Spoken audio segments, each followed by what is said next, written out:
You use it every single day.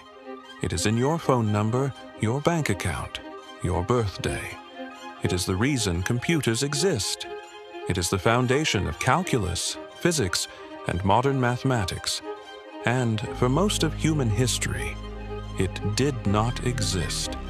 Not because people were not smart enough to find it, but because the idea of nothing being something broke their brains. This is the strange story of zero. Here is the problem ancient civilizations ran into. Counting is easy.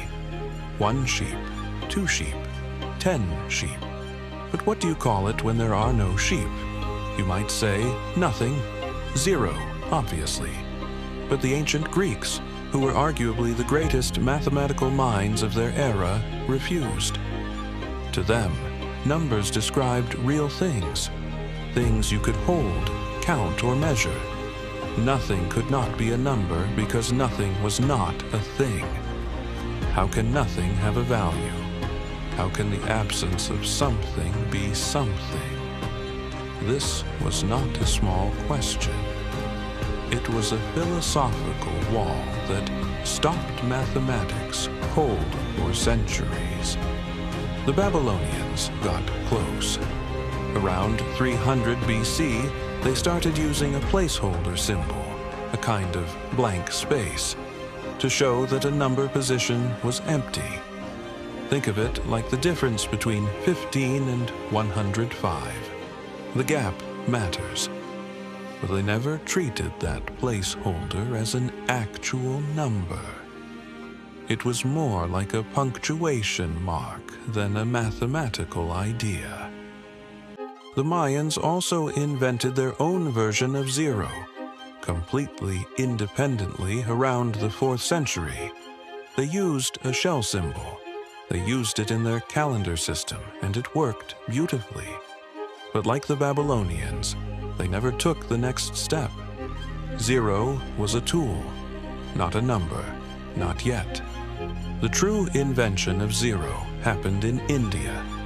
In 628 AD, a mathematician named Brahmagupta did something no one had ever done before.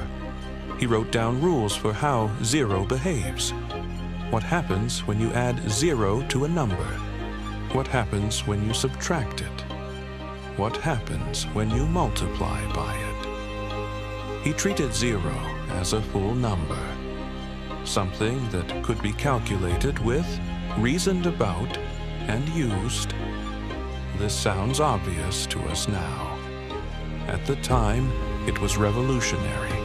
He also ran into the one problem zero still causes today. What happens when you divide by zero? He got it wrong, actually. He said the answer was zero. It took another 1,000 years for mathematicians to agree that dividing by zero is simply undefined. Some questions, it turns out, do not have answers. Zero traveled from India to the Arab world and was embraced immediately. Arab mathematicians ran with it. It is why we call them Arabic numerals, the number system we still use today. Then it reached Europe, and Europe was not happy about it. Medieval merchants and scholars were deeply suspicious.